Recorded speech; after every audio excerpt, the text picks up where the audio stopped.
En Настян атын олордун итеге ук идиктакын өйдөчүн. Кини бардың атычы.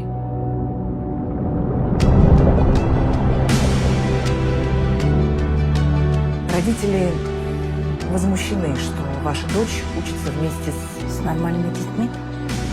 Ну, как это правильно сказать? Диадорова Анастасия. Противопоказаний нет? Нет.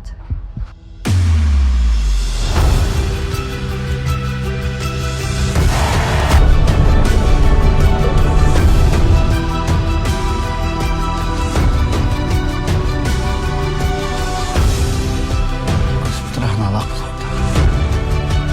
Olsun altın siterge, ülelekte, onun zulukta.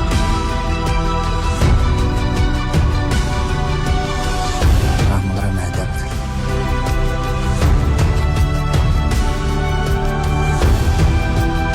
Видите, там битиген туда входи.